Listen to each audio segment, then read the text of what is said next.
White house এলাকায় বন্দুকধারীর হামলা, পাল্টা গুলিতে নিহত হামলাকারী। ভেতরেই অবস্থান করছিলেন প্রেসিডেন্ট ডোনাল্ড ট্রাম্প। বিশ্বের সবচেয়ে শক্তিশালী রকেট স্টারশিপ V3 সফলভাবে উৎক্ষেপণ করেছে স্পেসএক্স। মহাকাশ গবেষণায় নতুন ইতিহাস প্রতিষ্ঠানটি। নিউ ইয়র্কে চলন্ত সাবওয়ে ট্রেনের ছাদে স্ট্যান্ড, নিহত এক, গুরুতর আহত আরও একজন। মেয়র মামলানির দুঃখ প্রকাশ। এবং ক্যালিফোর্নিয়ায় যে কোনো সময় বিস্ফোরণ, ঘরবাড়ি ছাড়ল 50,000-এরও বেশি মানুষ। জরুরি অবস্থা জারি। উত্তর আমেরিকার রাজনীতি, অর্থনীতি, অভিবাসন ও আন্তর্জাতিক সম্পর্কের সর্বশেষ খবর নিয়ে আপনাদের জন্য RTVর বিশেষ পরিবেশনা আমেরিকান রাউন্ড আপ। আপনাদের সঙ্গে আছি আমি আফিফা আহসান সদর। যুক্তরাষ্ট্রের ওয়াশিংটনে হোয়াইট হাউসের একটি নিরাপত্তা চৌকিতে বন্দুকধারীর হামলার ঘটনা ঘটেছে। হামলাকারীর গুলিতে আহত হন এক পথচারী। পরে সিক্রেট সার্ভিসের পাল্টা গুলিতে ওই হামলাকারীও নিহত হয়। গোলাগুলির সময় হোয়াইট হাউসের ভেতরে অবস্থান করছিলেন প্রেসিডেন্ট ডোনাল্ড ট্রাম্প। তিনি সম্পূর্ণ সুরক্ষিত আছেন বলে নিশ্চিত করেছে কর্তৃপক্ষ। আব্দুল মালিকের রিপোর্টে দেখুন বিস্তারিত। যুক্তরাষ্ট্রের সবথেকে সুরক্ষিত এলাকা ওয়াশিংটন ডিসির হোয়াইট হাউস। স্থানীয় সময় শনিবার সন্ধ্যা ঠিক 6টায় আকস্মিকভাবে সেখানে সৃষ্টি হয় আতঙ্ক ও থমথমে এক পরিস্থিতির। 17 নম্বর স্ট্রিট এবং পেনসিলভেনিয়া এভিনিউয়ের সংযোগস্থলে থাকা সিক্রেট সার্ভিসের একটি নিরাপত্তা চৌকির দিকে এগিয়ে যান এক ব্যক্তি। কিছু বুঝে ওঠার আগেই নিজ ব্যাগ থেকে একটি আগ্নেয়াস্ত্র বের করে দায়িত্বরত কর্মকর্তাদের লক্ষ্য করে গুলি ছুড়তে শুরু করেন ওই বন্দুকধারী। তাৎক্ষণিকভাবে পাল্টা জবাব দেয় প্রেসিডেন্টের নিরাপত্তার দায়িত্বে থাকা এলিট বাহিনীর সিক্রেট সার্ভিস। দুই পক্ষের গোলাগুলিতে কেঁপে ওঠে পুরো এলাকা। 21 বছর বয়সী অভিযুক্ত ব্যক্তির নাম নাসির বেস্ট। সিক্রেট সার্ভিসের গুলিতে গুরুতর আহত হয় ওই হামলাকারী। পরে হাসপাতালে নেওয়া হলে কর্তব্যরত চিকিৎসক তাকে মৃত ঘোষণা করেন। গোলাগুলির মাঝে পড়ে একজন সাধারণ পথচারীও আহত হয়েছেন। হামলার সময় হোয়াইট হাউসের ভেতরেই ছিলেন মার্কিন প্রেসিডেন্ট ডোনাল্ড ট্রাম্প। তবে সিক্রেট সার্ভিসের কোনো কর্মী বা প্রেসিডেন্ট ট্রাম্পের কোনো ক্ষতি হয়নি। ঘটনার পর হোয়াইট হাউসের এক যোগাযোগ পরিচালক জানান প্রেসিডেন্ট সম্পূর্ণ সুস্থ আছেন।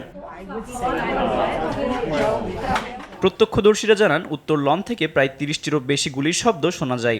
ঘটনার পরপরই নিরাপত্তার অংশ হিসেবে পুরো হোয়াইট হাউস এলাকা লকডাউন জারি করা হয়। সেখানে কর্মরত সাংবাদিকদের দ্রুত নিরাপদ আশ্রয়ে যাওয়ার নির্দেশ দেয় পুলিশ। হামলার পরপরই পুরো এলাকা ঘিরে ফেলেছে আইন শৃঙ্খলা রক্ষাকারী বাহিনী। এই ঘটনার তদন্তে সহায়তা করছে FBIও। তবে এখন পর্যন্ত হামলাকারীর পরিচয় কিংবা হামলার উদ্দেশ্য জানা যায়নি। এর আগে গেল মাসেও প্রেসিডেন্ট ট্রাম্পকে লক্ষ্য করে হামলার চেষ্টা হয়েছিল। সাম্প্রতিক ঘটনার পর আবারও হোয়াইট হাউসের নিরাপত্তা ব্যবস্থা নিয়ে নতুন করে প্রশ্ন উঠেছে।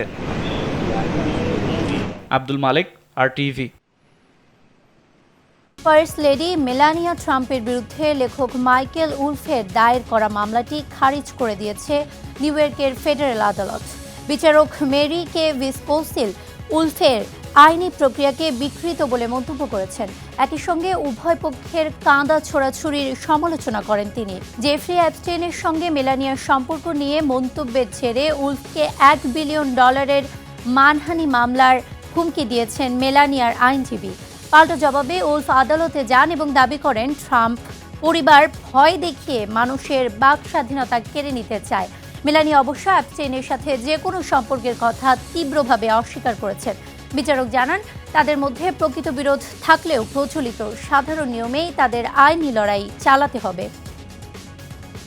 নিজেদের ইতিহাসের সবচেয়ে বড় এবং শক্তিশালী রকেট স্টারশিপ V3 এর সফল পরীক্ষামূলক উৎক্ষেপণ সম্পন্ন করেছে মার্কিন প্রতিষ্ঠান স্পেসএক্স।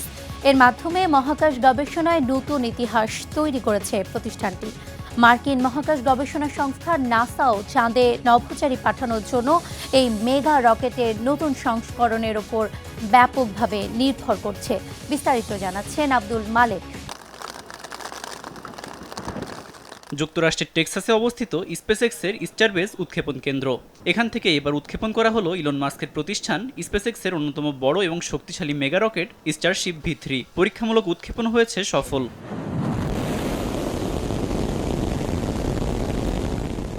স্টারশিপ মূলত এমনভাবে তৈরি করা যেন এর বুস্টার এবং ক্রাফট দুটি অংশই ল্যান্ডিংয়ের পর আবারও ব্যবহার করা যায়। তবে নতুন ডিজাইনের এই প্রথম শোডাউন বা পরীক্ষামূলক ফ্লাইটে কোনো অংশই ল্যান্ডিং প্যাডে ফিরিয়ে আনার পরিকল্পনা ছিল না। উৎক্ষেপণের প্রায় 7 মিনিট পর রকেটের প্রথম স্তর বা সুপার হেভি বুস্টার মেক্সিকো উপসাগরে আছড়ে পড়ে। অন্যদিকে মূল মহাকাশযানটি পৃথিবীর কক্ষপথ ঘুরে প্রায় 1 ঘন্টার যাত্রা শেষে ভারত মহাসাগরে সফলভাবে অবতরণ করে। এবারের ফ্লাইটে রকেটটি 20টি কৃত্রিম উপগ্রহের ডামি সিমুলেটর মহাকাশে সফলভাবে অবমুক্ত করতে সক্ষম হয়েছে। এই রকেট উৎক্ষেপণ দেখতে বরাবরের মতো ভিড় জমান অনেক দর্শনার্থী। এমন অভিজ্ঞতা বেশ রোমাঞ্চকর বলেও উল্লেখ করেন তারা। আমি টেনেসির মেমফিস থেকে এসেছি। এই উৎক্ষেপণটি দেখছি প্রথমবারের মতো, কিন্তু এখানকার এই জিনিসটার সাথে কোনো কিছুরই তুলনা হয় না, কারণ এটির চূড়ান্ত লক্ষ্য হলো আমাদের মঙ্গল গ্রহে নিয়ে যাওয়া। আমি মঙ্গল গ্রহে প্রথম যাত্রীদের একজন হওয়ার জন্য আমার আবেদন জমা দিয়েছি এবং আমি তার উত্তরের জন্য অপেক্ষা করছি। আমি প্রথমবার এটি সরাসরি দেখলাম, তাই এটি একটি বিশেষ মুহূর্ত ছিল। বিশেষ করে এটি একটি নতুন সংস্করণ হওয়ায় একসাথে অনেক নতুন জিনিস। সত্যি বলতে আমি নিশ্চিত ছিলাম না যে এটি সফল হবে কিনা। এটি খুবই উত্তেজনাপূর্ণ। 124 মিটার উচ্চতার এই নতুন মডেলটি স্পেসএক্সের আগের স্টারশিপ রকেটগুলোর চেয়েও লম্বা এবং এর ইঞ্জিনের ধাক্কা দেওয়ার ক্ষমতা অনেক বেশি। এটি স্পেসএক্সের প্রধান নির্বাহী ইলন মাস্কের স্বপ্নের প্রজেক্টের 12তম পরীক্ষামূলক ফ্লাইট। তবে নতুন জেনারেশনের এই V3 সংস্করণের জন্য এটি ছিল প্রথম মহাকাশ যাত্রা। আব্দুল মালেক, RTV। যুক্তরাষ্ট্রের নিউ ইয়র্কে চলন্ত সাবওয়ে ট্রেনের ছাদে চড়ে বিপজ্জনক স্ট্যান্ড করতে গিয়ে প্রাণ হারিয়েছে 14 বছর বয়সী এক কিশোর।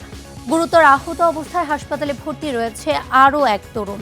পুলিশ জানিয়েছে শুক্রবার উইলিয়ামসবার্গ ব্রিজ পার হওয়ার সময় যে ট্রেনের ছাদে থাকা অবস্থায় দুজন নিচে পড়ে যায়। এতে ঘটনাস্থলে গুরুতর আহত হয় তারা।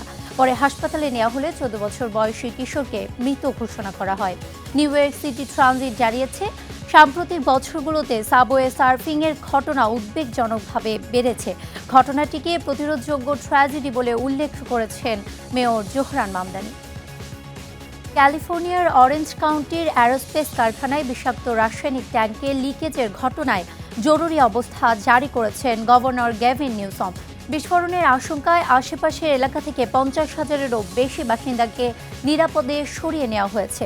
শুক্রবার জিকার্ন অ্যারোস্পেস কারখানার ওই ট্যাঙ্কে প্রায় 7,500 গ্যালন বিপজ্জনক রাসায়নিক রয়েছে। ফায়ার সার্ভিসের কর্মকর্তারা জানিয়েছেন ট্যাঙ্কের তাপমাত্রা প্রতি ঘন্টায় 1 ডিগ্রি করে বাড়ছে। এতে যে কোনো সময় বড় ধরনের বিস্ফোরণ বা রাসায়নিক ছড়িয়ে পড়ার তীব্র ঝুঁকি তৈরি হয়েছে। পরিস্থিতি নিয়ন্ত্রণে ড্রোন ও পানির সাহায্যে ট্যাঙ্কটি ঠান্ডা রাখার চেষ্টা চলছে। এই দুর্ঘটনার কারণে অনুসন্ধান তদন্ত শুরু করেছে স্থানীয় প্রশাসন। কোম্পানি কর্তৃপক্ষ এই অনাকাঙ্ক্ষিত পরিস্থিতির জন্য দুঃখ প্রকাশ করেছে। যুক্তরাষ্ট্রের হাওয়াই অঙ্গরাজ্যে হোনাউনাউ নাপুপু এলাকায় 6 মাত্রার শক্তিশালী ভূমিকম্প আঘাত এনেছে। তবে প্যাসিফিক সুনামি ওয়ার্নিং সেন্টার জানিয়েছে এই মুহূর্তে কোনো সুনামির আশঙ্কা নেই। মার্কিন ভূতাত্ত্বিক জরিপ সংস্থা USGS জানিয়েছে স্থানীয় সময় রাত প্রায় 10টার দিকে ভূমিকম্পটি আঘাত হানে। এ সময় দ্বীপ জুড়ে তীব্র কম্পন অনুভূত হলেও মাউনা লোয়া বা কিলাউয়েয়া আগ্নেয়গিরির ওপর এর কোনো প্রভাব পড়েনি। কাউন্টির মেয়র কিমো আলামেদা জানিয়েছেন সাউথ কোনা এলাকায় বেশ কয়েকটি স্থানে পাহাড় ধসে পড়েছে। বর্তমানে সড়ক পরিষ্কারের কাজ চলছে। এছাড়াও ভূমিকম্পে বেশ কিছু ঘরবাড়ি ও কোনা হাসপাতালের আংশিক ক্ষতি হয়েছে। বিদ্যুৎ লাইনের ক্ষয়ক্ষতির কারণে ওই অঞ্চলে প্রায় 500 গ্রাহক বর্তমানে বিদ্যুৎহীন অবস্থায় রয়েছেন। তবে এখনো পর্যন্ত কোনো বড় ধরনের হতাহতের খবর পাওয়া যায়নি। এ পর্যন্তই আমেরিকান রাউন্ড আপ। উত্তর আমেরিকার গুরুত্বপূর্ণ সব আপডেট পেতে RTVর সাথেই থাকুন। মতামত জানান RTVর সামাজিক যোগাযোগ মাধ্যমে। সবাই ভালো থাকুন।